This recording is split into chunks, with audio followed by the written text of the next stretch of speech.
Hello, everyone. Thank you for tuning in. This is the Van Buren Variety Show, and I am Bob Van Buren, of course, your host. Glad you're all to join us today for another exciting episode where we'll talk to another guest, an individual guest, and about their subject as well. As you know, we talk about a different subject every week on this show.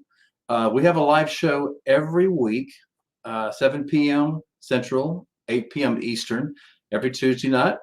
And so it could be a person's hobby. It could be a general interest. It might even be some musical entertainment. So you don't know what you're going to get week to week. So obviously a variety show. Hope you've all had a great week so far. I have, except for one thing. I went to an outdoor event over the weekend, this last weekend, and decided, you know what's going to be really hot out there. I'm going to put a tank top on and some shorts. And I went off and forgot the sunblock. So guess what? Everyone loves a pat on the back for a job well done, but please don't do this right now for me.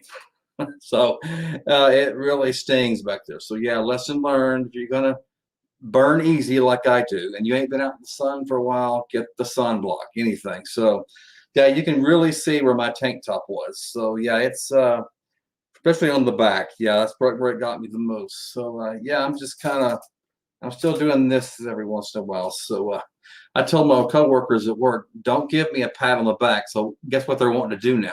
Hey, Bob, good job. Yeah.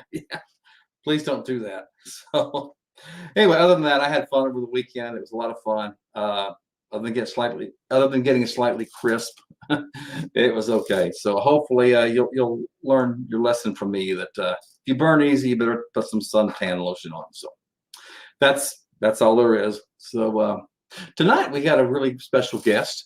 We're going to be talking about not only the books that she has written, but she's also got some advice on her website, and she'll share with us tonight about some of the things that writers run into. Like, we heard the old saying, writer's block, or, how to know your audience, how to target your audience. Who are you writing for? So, we'll clear up a lot of that tonight. So without further ado, let me bring my guest on for tonight. Ladies and gentlemen, I'd like to introduce you to Rebecca Vigas. She has written extensive books and has great advice on how to be a writer yourself. So, Ms. Vigas, welcome to the Van Buren Variety Show. I'm glad you're here. Thank you, Bob. I'm glad to be here. Okay. Well, first of all, I looked at your website, but just for our audience here, what experience have you? How long have you been writing? What experience do you have? Okay. I started writing at age 10 because I had a teacher who handed me back something I had written, some creative writing piece we'd done in class, and said to me, with my imagination, one day he would see me in books. And I believed him. I spent the next 6 months to a year writing nonsense poetry. Nothing substantial, but it was writing. So start. I went on to, we moved when I was 12, going on 13, going into the 7th grade. And I didn't fit in. And so I wrote about not fitting in, being the oddball out. But I wrote poetry. And I always said, I'm going to write a novel. And my friends always said, yeah, go ahead, write a novel. I took every English class I could take, did the same in college. I have a major in English language and literature. Oh, wow. And it's a 52-hour major. 52 hours. 52 hours of English language and literature. There weren't many courses I didn't take. I missed Chaucer. Go figure. I can see that. I haven't even attempted Chaucer. I probably should someday. But I have been writing over 50 years. In fact, we're moving in on 60 years of writing. That's awesome. That is really great. Oh, wow. My first book was published, if you want to call it that, in 1978. Mm-hmm. It was a book of poetry titled Only a Start. And So it was a start, right? it was. I did all the typing, including the typos. I took it to what was then Kinko's Copying. Yeah. Okay, you're old enough to remember I Kinko's. do remember that. I just aged myself. Yes. No, not really, because I was not young when I did this. Um, and I had it printed, and I marched myself down to Regal Press in Flint, Michigan, and said, "Make it a book." There were 75 copies of this little hard-covered book that had no copyright, no ISBNs, no anything. I mean, it just had the title page, and then it started right in, and then you were done. And I don't know. I don't even think it was 60 pages, 45 maybe. Mm-hmm. And so I could sell them for $5.75. I think I made $5.75 on one book because I ended up giving most of them away. I'm sure. Yeah, family, friends, etc. Yeah. Exactly. And it wasn't until I started teaching for the West Branch Rose City schools that my colleagues said, "You need to redo the poetry book. Add your stuff that you've written since then." And so then it became Only a Start and Beyond. And it is halfway back into my computer so that it can be released probably next year. Okay. It will be a third edition of the original book. Wow, that's very interesting. So yeah, poetry doesn't sell well. Mine has sold. That's which great. which is even more amazing. So I'm not on any bestseller lists. It's just if you want to see the growth of a writer from teenage years to adult, that's a book you want to read. Absolutely. I'm because sure. you can see the difference in the writing, in the context, in just in the expression. The vocabulary changes. So yeah, that's an excellent one. But it won't be available until 2022. Okay. Well, you mentioned something earlier when you first did this, when you first got your book of poetry. For those of us that are kind of, book publishing illiterate, I'll put it that way. You mentioned ISDN for like me in the audience that have never heard of that, don't know what is an ISDN exactly? Okay, an ISBN. ISBN, excuse me, ISBN, folks. Is the number that you need that will go on the little coupon on the back of the book that tells how much to charge. You need that to get your books in stores. Okay. Without that, they don't go. All of my books have ISBNs, but that first one, and can be sold at Barnes and Noble or Books a Million or any place else you want to buy books. Walmart. I see. Who any books, independent bookstores, because then they can just scan the back of it and tell you how much it is, and away you go. How does one get an ISBN? How do you get one? Okay, they have to be first. You have to be a business, incorporated, maybe, or no. You can be a solo printer. Okay. Which is what I was, and I originally got that under the name of Lilac Publishing, which was my publishing company. Okay. And I could buy 250 for the whopping price, or 10 for $250. You need 3 ISBNs, count them 3. 3. For each book, one for the hardcover, one for the soft cover, one for the ebook.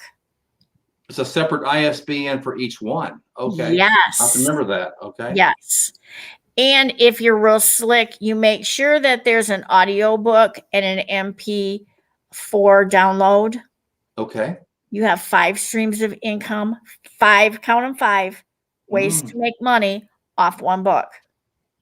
Wow. I didn't know all that went into publishing a book. So yeah, wow. It does. You need an LOCC number, which is the Library of Congress control number. Once you have your ISBN, you submit your ISBNs for that book, and they give you an LLOC number that covers all of them. Okay. I learned something new. I'm sure my audience is really like, oh, didn't know that. The LOCC numbers are free. Once you have your ISBN and you put them in, they are free. You don't have to, you're not paying an extra price for that. So you need a good book designer.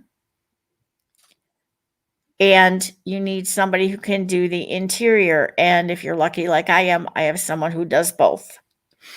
Wow. That's good. But find a good publisher. Please check writerbeware.com before you go to a publisher. I'm going to make sure the audience heard that. Writerbeware.com. And what will they see if they go there? Okay. It's put on by the Science Fiction Organization for Science Fiction Writers, but there's a section that will tell you about publishers, those to avoid, those they found who are really good, but it does that for agents, publishers, book designers, the whole bit. You don't want to get caught up with a vanity press. I did that for my first 3 books. Okay. My poetry book, there's a book called So You Think You Want to Be a Mommy, and then Secrets, were all through a vanity press. I paid them to put it all together for me.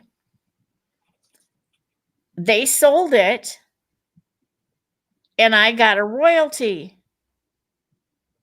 of about 89 cents. 89 cents? Plus, I had to buy my own copies. Okay. Okay, so they gave me a discount on the copies. Whoopee. Yeah. Don't spend it all in one place. If Amazon bought from them, I got 89 cents. Oh, wow. If I bought from them, I didn't get anything other than when I went out and actually sold it for what you did. The sales price, then I did actually make some money off it. But that's crazy to me. Don't throw your money away like that. Vanity presses are out to make money for themselves. They are not out to make money for you. So find somebody who's good. If you're interested, I know some good publishers. I'll be happy to recommend them. Okay. Talking about publishing, I took some notes here. You mentioned that, I'll say here, you've self-published, you've traditional published, you've hybrid published, and you've owned your own small press. What's the difference? Can you tell us, what's the difference between self-publishing, traditional published, hybrid, and owning your own small press? Okay. Your traditional publishing is through a company that does not charge you for your book. Okay. They do charge you when you buy it, but you get it at cost, which is anywhere from $2.15 to $8.35, depending on the size of the book, how many color pages you have. If you're just doing black and white, it's the cheaper amount. And they pay you a royalty. I was with a small press for a book called Cold Case Sleeping Dogs Lie. It is now available under the original name of River's Edge. It's in that group of books. Okay. It was the first in a series. I was 8 weeks out from publishing the second book, and they went belly up. Oh, no. I got royalties for that year off the first book. And I got royalties until probably 6 months after they went belly up. Mm-hmm. And they were still selling my book, but I wasn't getting paid. That's not fair. Just because It they're out of business. took me until 2015 to get it back. Oh, wow. Yeah, and that's tradition. That was a traditional publishing, right? It was a small press, but yeah, that's traditional publishing. The traditional publishing that you think of as the big five out of New York, Mm-hmm.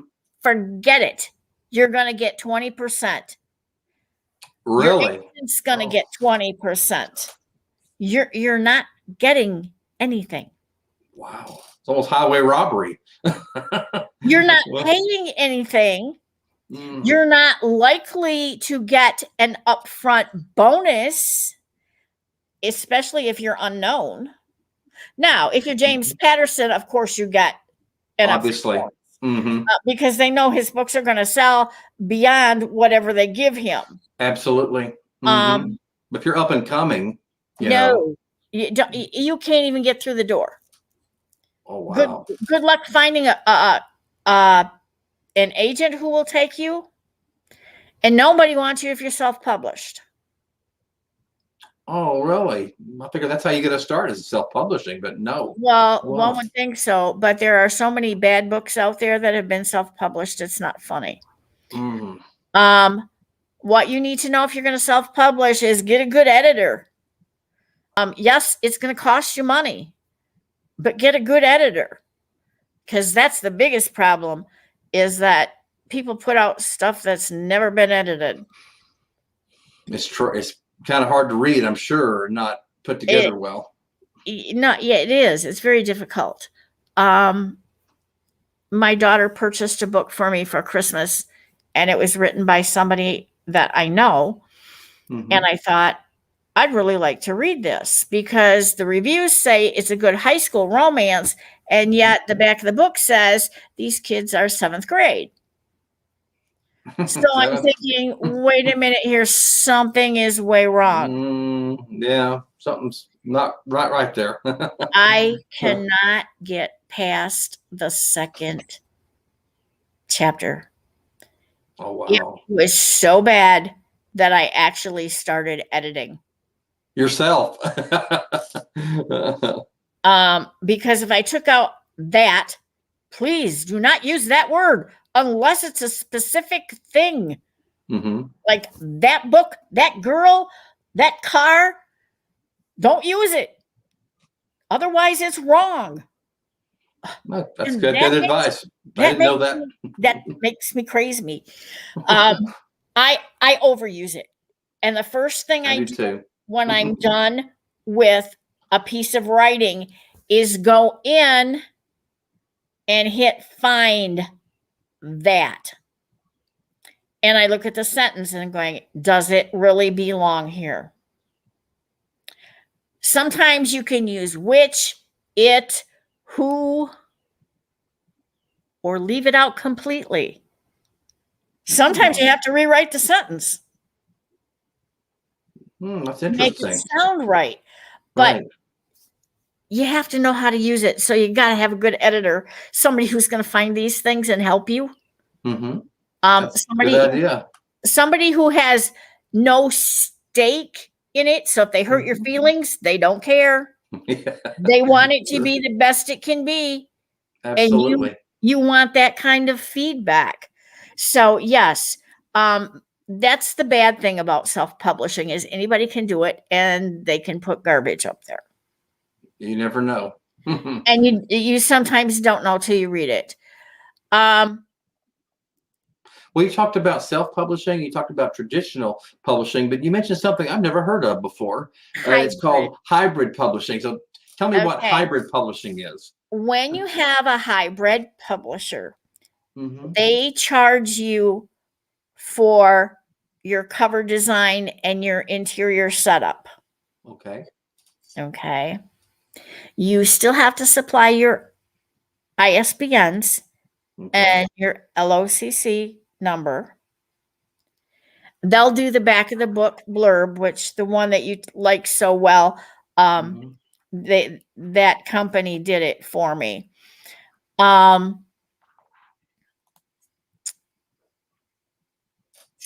They don't take any royalties. You get 100% of what is sold. 100%. Yes. Oh, wow. Yes. So Interesting. if you have uploaded your book to Amazon, Amazon's going to pay you a percentage based on whatever the book is. Generally, you get 60% from Amazon if you are self-publishing. If you're self-publishing, you get 60%. And you can do that with a hybrid publisher. You can take your book once they put it together and put it on Amazon.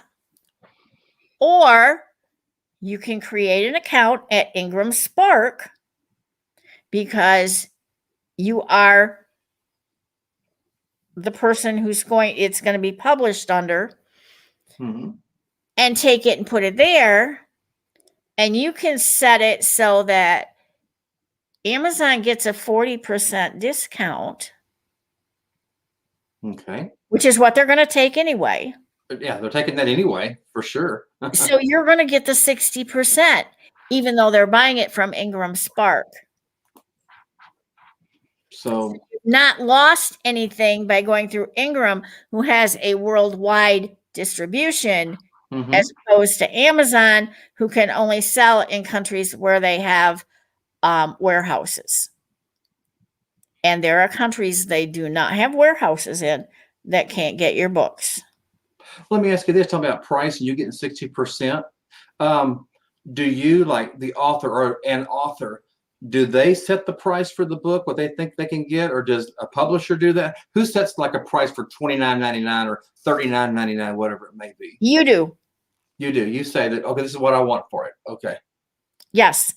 Most of my books, I have discussed it. I've looked at other books that are similar to it to try and figure out what the cost would be, because I don't want to blow up the market. I mean, sure, I want you to read my books. I don't want you to have to spend $40 to get one of my books. Okay. Sure. That's not where I'm at. I'd like you to read them, enjoy them, and drop me an Amazon review. It's as simple as that.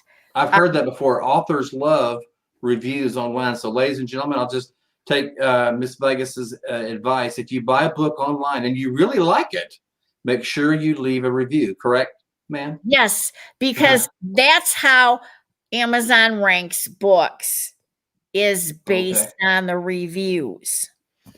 And some of my books have come out in second editions, and all the reviews from the first edition have been lost. Oh, no.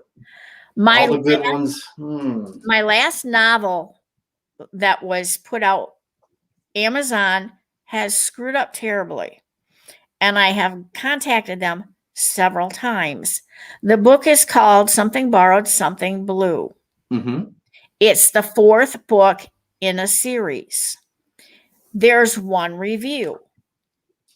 Okay. The book came out in January of this year. The review is for 2013 of a book of short stories. Really? Yeah, I think to say. And then it's got a mass market paperback by somebody who is well known, of the same name, but it's an entirely different context.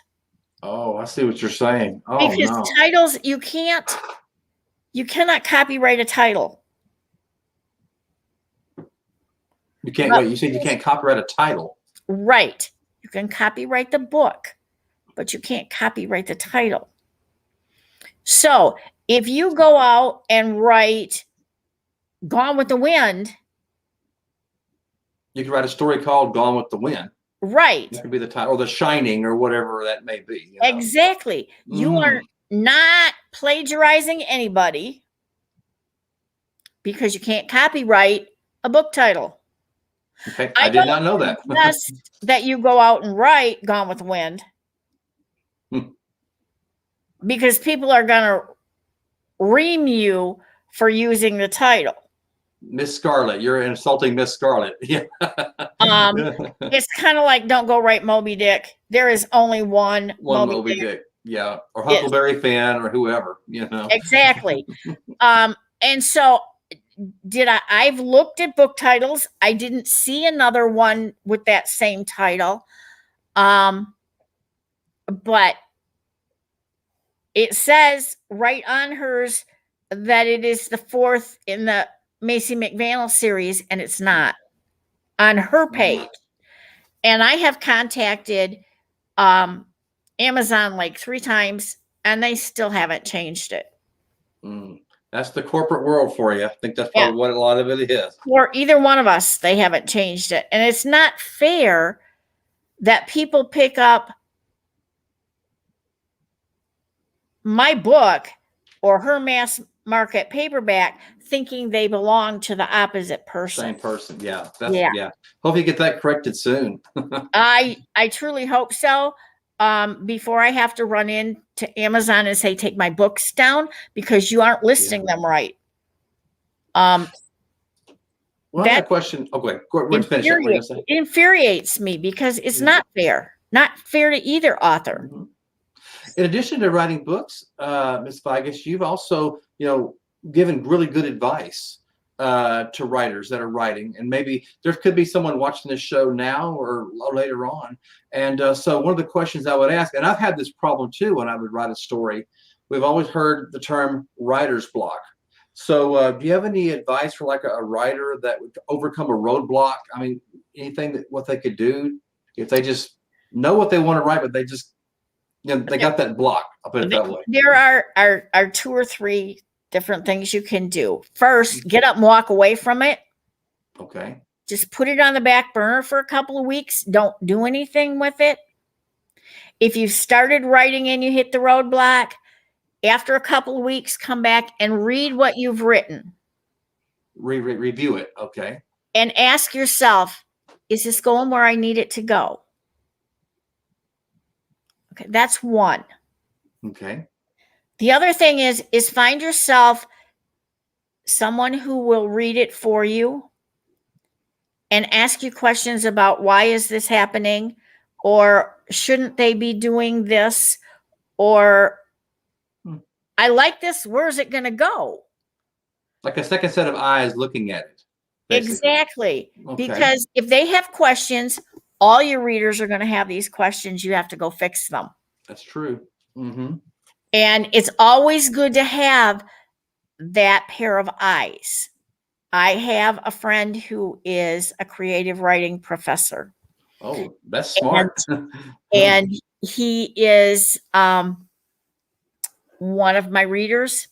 He also does some editing for me, but he reads it and he looks at the content and he says, you need a better lead in here. Look at what you're writing. There's not enough lead in to what you're writing.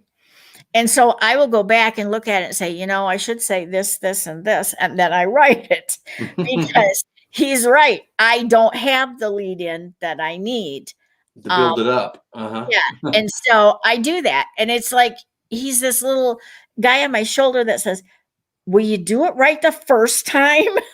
Whisper in your ear a little bit. and he loves what I write. That's not the issue. The issue is you've got to have that lead in. I agree. And sometimes if you don't have somebody to tell you that, you miss it. Mm-hmm. And sometimes I nail it. And it's like, whoa, where did this come from? And it depends on the ebb and flow. If you want to write and you have never written, mm-hmm. the first thing you want to do is set your alarm clock for 30 minutes early. Okay. Get up, take a shower, eat your breakfast, get your cup of coffee, and take 3 pages of notebook paper, like the 8.5 by 11. The standard paper, uh-huh. Yep. Mm-hmm. Pick up your pen and just brain dump everything that's in there. Stuff that's annoying you at work, at home, That's a lot wherever, of traffic issues, commuter issues, or things that you want to do, story ideas you have. Take a look at where you're sitting. Are you at the kitchen table? Are you sitting on your deck with a cup of coffee because it's nice and you can? Where are you? Where are you physically? Because that makes a difference too. Once you've brain dumped 3 pages back and front, that's equal to 6 pages, guys. Handwritten, not typed in your computer, not typed in your phone, handwritten. Pen, pencil, paper. Okay. Whichever writing utensil you want, pen or a pencil. I will tell you that the pen works better because you can go back and reread it. No one has to see these but you. They are called morning pages. They are not my idea. They came from Julia Cameron, who is an expert on writing. She's done screenplays. She's written books. Mm-hmm. Absolutely. She's out there. The Right to Write is one of her books, and The Artist Way is one of her books. Mm-hmm. So in both of them, she talks about morning pages. Mm-hmm. And the difference it makes to do this every single morning, 5 days a week. It's good advice. Yes. Mm-hmm. And I have missed morning pages and done them before I go to bed because I can't not do them. If I missed them for some reason, I overslept, something came up, and I didn't get to them in the morning, I do them at night. That's good advice. And I reflect on the day. And then I turn around and write again first thing in the morning. Well, let me ask you this: for a writer that's starting to write out, how does a writer identify their target audience? I mean, how do they know? Make sure who you're writing for. I guess it's a question with. Okay. Pick a person you want to read your book. Okay. Somebody that you know well, somebody that you know likes books, and write for that person. Now, that person could be 90 years old. They could be 60 years old. They could be 25 years old. It doesn't matter. You're writing for that person. Because if you write for that 25-year-old, mm-hmm. that 25-year-old is going to like your book and tell all their 25-year-old, 26-year-old friends. That's interesting. It makes sense. And it's like, my grandchildren have all of my books. They've had them since I started writing. My granddaughter was in 7th grade and she took all my books in for her English teacher to read without telling her mom. But she told me. Uh-huh. Because she was so impressed. One of my books was dedicated to my grandchildren. Nice. And she came to me and said, "Granny, no one ever dedicated a book to me before." Oh, that's sweet. She was about 5 or 6 years old, and no one had ever dedicated a book to her before. And so it was a big deal to her at that age. But they have both read them. For Christmas, this past Christmas, they both got a copy of the Santa book. We'll talk about that in a bit. We'll talk about that. Mostly because they knew the person it was dedicated to. And they thought it was great. I mean, it doesn't have to be rocket science, guys. And they'll tell you that every story that's ever been written has been written. No, because you're going to look at it with different eyes. Different perspective, point of view, even. I can give you a story start to 10 different people and tell you to write 2 pages of this as if you were writing a novel. And you would have 10 different novels. Absolutely. I agree with that. That it's everybody's point of view or their perspective of something. It's what you bring to the table from your own experiences, what's in your mind, what you've read, what you observe. And that's what comes to the table when you write. Sure. Well, you mentioned on your website something's interesting. If you can provide more insight. You mentioned that, or what did you mean by, let's see, a writer should put magic in their craft to influence the world. Can you kind of delve into that a little bit more? I think writing is magic. You can travel the world. You can go back in time. You can go under the sea. You can go off into space. And of course, there are the fairy tales. And so when you write something and you write it and it has meaning to you, because everything you write, a part of you is in it. In every book I write, there is a part of me. And sometimes those people who know me well can see it. And sometimes those people who know me well miss it, but it's there. So when you write, writing's magic.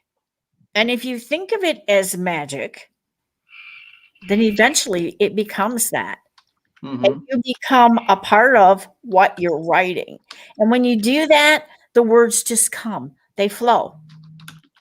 I was writing Secrets, which was my first novel, during National Novel Writing Month, which is in November, from November 1st at midnight until November 30th at midnight. A whole month of November. Oh, wow. You kamikaze write. You are just writing. You are not editing. You are not correcting. You are just writing. About anything. Oh, wow. Just your novel. Just write anything. Okay. The goal is to write 50,000 words because that's about a 175-page novel. Is that an average length of a novel? 175 pages? Okay. That would be a good start. Any more novels are running 60 to 100,000 words. Okay. And just depends on what you're writing. Mine runs 60 to 70, 60 to 65 probably would be most accurate. Interesting. Anymore. But I didn't start this until the 8th of November. And I had been working on this novel. It had 3 different starts handwritten, and they just went nowhere. And I sat down and I just started typing, and it just seemed to all of a sudden be there. No, that's good. I get home on the 10th of November and I've got no power, so there's not going to be any writing. Oh, no. No power. And I'm frustrated. And by the time the power comes back on, I'm already asleep because I got to get up and work the next day. Yeah. So oh, no.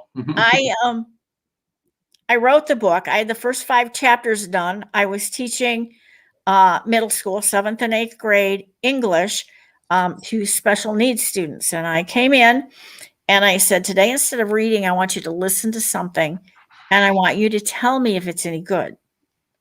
And it's important to me to know whether it's any good and I need to go farther or I need to just throw it away.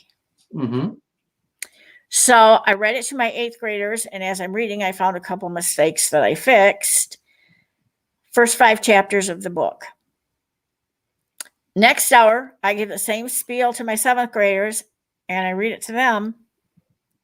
And all I hear for the rest of the week is, are you done with it yet? Oh, they wanted you to hurry up and finish, give them more. So then they wanted to know how many words I'd written that night and how many words I had altogether. That's Every great. day I posted it on the board. Mm. I finished the book in 21 days. Wow. Oh, wow. Because 21 I days. had started 8 days into it. So, I already had 7 days gone and then I lost another day. So there's 8 days gone. But in 21 days, I wrote the book, 50,000 words. And the Wow. last 10 words I wrote were, "Dear God, please let this be enough to be 50,000. I can't figure out where I would put any more." Yeah. Hey, Um, it worked. It's a word. I had 50,000 before I wrote those last 10 or so words. That's good though. And I got a certificate for it that I could print off my computer, and I have it around here somewhere. But that's how Secrets was born. And That's very it interesting. was not anywhere near ready to publish at that point. It needed major overhaul in errors and things. Mhm. Most of those 7th and 8th graders own a copy of that book at this point. Oh, that's great. So I did not sell it to them. Their parents found it on Amazon, and because they heard so much about it, they bought it for their kids. That's great. Oh, well, that's a great influence on them too, and that helps. In other words, you're influencing the world too in that And they regard. try, and that's what I want people to do. I'm an author, speaker, coach, and I help other writers put the magic in their words so they can influence people. Absolutely. Yeah, I might need some lessons too. I write sometimes, but then sometimes, I just, wad up the paper, throw it away, and keep thinking. So yeah, but could be some people not watching this that wants to write and just doesn't know where to start. So this would be a good start for them as well. My daughter said she wished that I had tape recorded all the stories I told her as a little girl. Mm-hmm. She said, "Mom, those would be worth a fortune." I didn't. You never know. We would be up north at my folks' cottage where there was no TV. We had radio, and we'd be waiting for the cottage to warm up because we'd not gotten there, and the heat wasn't on because it was October, and they didn't leave the heat on if no one was there. Mm-hmm. And so we had to wait for the cottage to warm up, and we plugged in the electric blankets so the beds could be not damp and warm when we crawled in. And she would sit on my lap, and I would tell her a story until she fell asleep. And I'd take her in and I'd put her in the bed, and I'd turn off the electric blanket because she didn't need it. And then I'd finish up, and later I'd crawl in next to her and we'd sleep. But I told her she was the princess in all the stories. And you put her in the story. Oh yeah. Okay. And I never wrote them down. But that's something that she'll never forget, obviously. So that means a lot. Obviously not. But she said it would have been nice if we'd recorded them, Mom, so that, Megan and Jason could hear them. And I thought, yeah, well, we could have, but who thought about it? Well, you talked about how, you've given advice on writing and how people can get writing and, your lessons you've learned. But again, ladies and gentlemen, she's written books as well. So I'd like to bring up some of the books, Becky, that you've written. Okay. We talked about this one. So I'm going to show covers, ladies and gentlemen, of some of her books, and she'll kind of give you some insight. And if you're interested, they are available. So let's pull the first book cover up, and you can tell us about this one. Santa is for real, but he doesn't always wear a red suit. Was the Christmas book this year. It came out in November of 2020. And it was written about two 12-year-old boys, Teddy Brinker and Tommy Huff. And Tommy believes that there can be a Santa, but he doesn't always wear a red suit. And Teddy's of the mindset, you idiot. Don't you know by now these are your parents? There's no such thing as Santa. Well, they talk to Tommy talks to his dad about trying to figure out how to convince Teddy, and his dad gives him an example. And so when he goes to school the next day, he hangs around as the kids are going for lunch and says to his teacher, "This is what I want to do, and I want to do it with Teddy." And the teacher says, "Let me look into it." She looks into it, calls the boy's parents to find out that this is okay. And the boys get the job of building a wheelchair ramp for a little boy who is ill but wants to be home for Christmas and will need a wheelchair ramp. Mm-hmm. And so they do, together with their dads, they build this wheel. And the first day that they're working on it, the lady next out and brings them hot soup and hot cocoa. When they finish, the boys take the cups and the bowls and the spoons all back to her. And she says, "You make a couple of great elves." And as they're walking away, Teddy says, "First, there's no Santa. And now she wants to make me an elf." Not happening. Or words to that effect. But he's definitely not going to be an elf. So they build this, and it's getting close to Christmas, and the neighbors all kick in, and they put up a Christmas tree and Christmas lights, and they've all made cookies and candy, and Christmas Eve dinner is in the oven when he's coming home, and all the fixings for Christmas Day are in the fridge. All I got to do is pop them in the oven, and they're good to go. The neighbors are singing Christmas carols, waiting for him to arrive. Mm-hmm. When the parents pull up, and Mom and his little sister get out, and Dad pulls into the garage, and Teddy's going, "Where is he?" And he turns to look, and here comes an ambulance with lights flashing, and it pulls into the driveway. And they let him out of the back of the ambulance in a wheelchair, but there's an IV pole running up beside him, and he's all bundled head to foot. You can hardly see him. And he gets up the ramp, and he's onto the porch, and his dad says something about, "What do you think?" And he says, "Santa came through. I get to come home for Christmas." That is an awesome story. Oh, and yeah, that's it. Okay. Yep. No, I won't tell you the rest. We'll let it go at that. Well, I got some more books I want to show, but okay, let's just say someone watching this, Becky, wants to order this book. Where would be the best way to get this? Where could they find it? Tell them to go to my website and order it. Okay. They can order the hardcover or the paperback. Okay. And I can ship it out tomorrow. Sounds great. If they want it autographed, please tell me who to autograph it to. Absolutely. Remember that, ladies and gentlemen. And let's talk about this book too. We talked about this a few days ago, so I'd like to hear more about this. I'm sure my audience does too. How about this one? Genius for Gymnastics, the book that took me 22 years to get published because 22 years.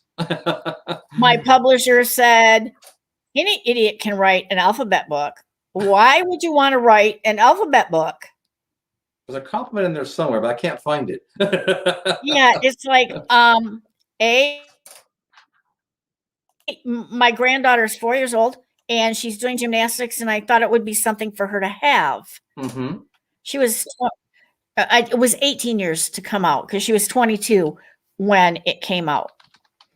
So, yeah, that's my, that one came out last October of last year. Yeah, I think so. Yeah, I think it was. And she loves it. She thinks it's great. And with this one, because she and my daughter both coach varsity gymnastics in Michigan, I give $1 for every book sold to their gymnastics club. Oh, wow. That's nice. Oh, wow. Each, That's very nice. each of my books has a charity attached to it. And I don't know if it tells you on the website or not, but for every book you sell, $1 goes to a different charity, and there are like 13 charities. That's So nice. I'm glad to hear you're doing that. That's really nice. it's not worth it if I'm not giving back.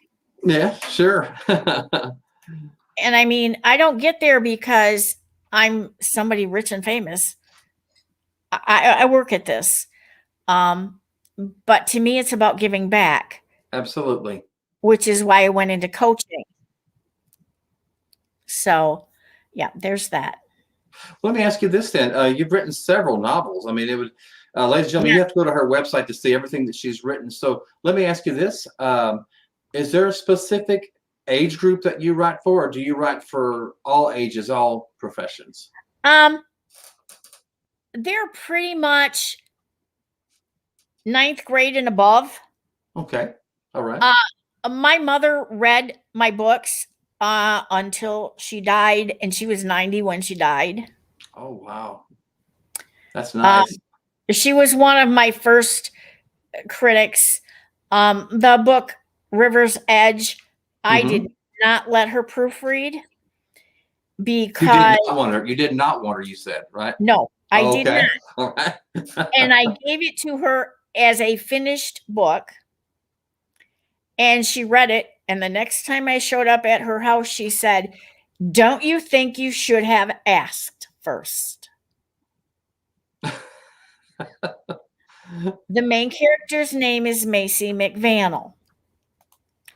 McVannell was my grandmother's maiden name, my mom's mother.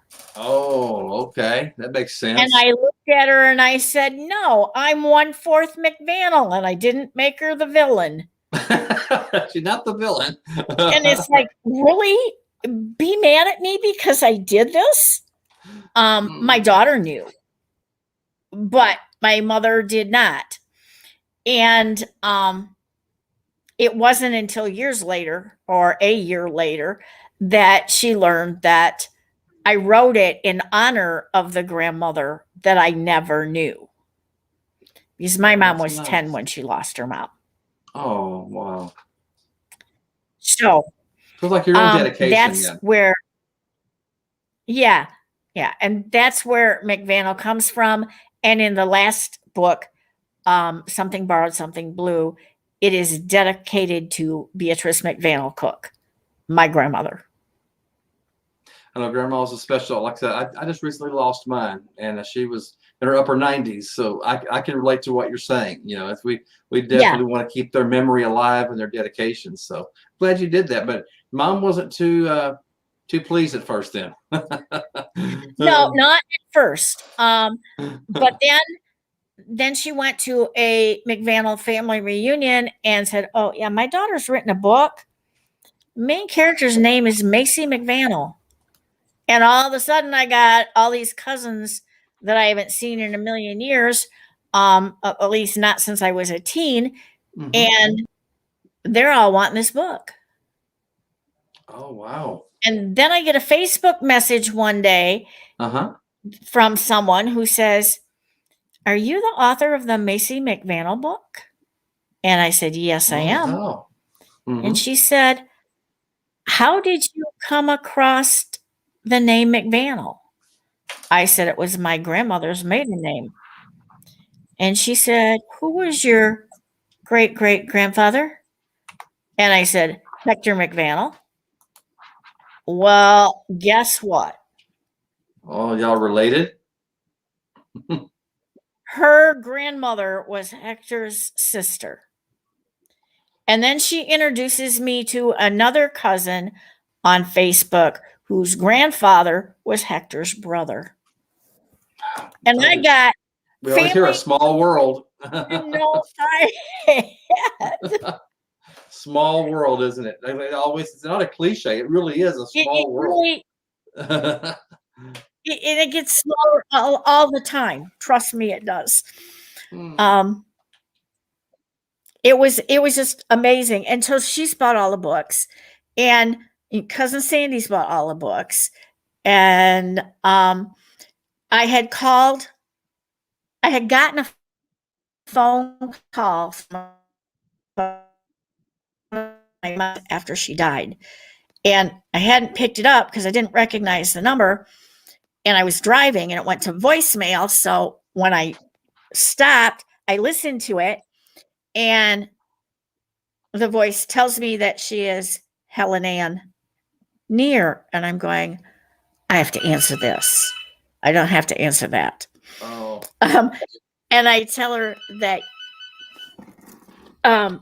I called her back, and she said, "You're Donavie's daughter," and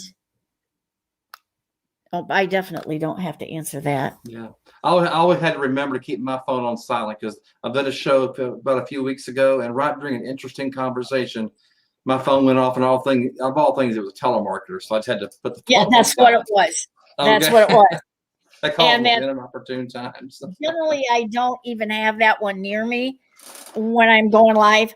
I hang it back on the charger. Mm-hmm. But anyway, yeah, she says, "You're the one who wrote the Macy McVannell books." And I said, "Yes." And it's like, I haven't seen Helen Ann since her mother was 90. Wow. And her mother's been gone for quite a while. But we were at a reunion. That is interesting. My mom too.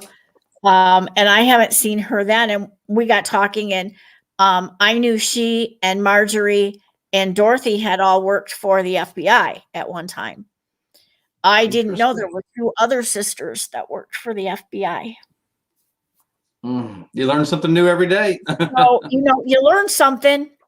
I know who to go to, though, if I need information on how the Bureau runs. Yeah, right. Well, Miss Vegas, I appreciate you being on the show. I've learned a lot just from your expertise, talking about writing and how to get published. And, my problem was, the writer's block. So, yeah, I've learned a lot. I know my audience has. And again, ladies and gentlemen, if you want to know about her books and learn more about her website is just the name that you see on the screen, RebeccaVegas.com. And she's got a wealth of information out there. So, but if you do, go to Amazon or one of the other sites, make sure you leave a good review, because, like she said, reviews really help the author. Yes. So, yes. So, yeah, I look forward to seeing more of your work, Ms. Vegas. I think I told you there was a book itself that I'm interested in, ladies and gentlemen. I looked at her site. I mean, they all look interesting. But for some reason, this one stuck out at me, and I am looking forward to it. It's a mystery thriller. It's about arson, right? And so that one just really stuck out. It's like, I like mysteries. So,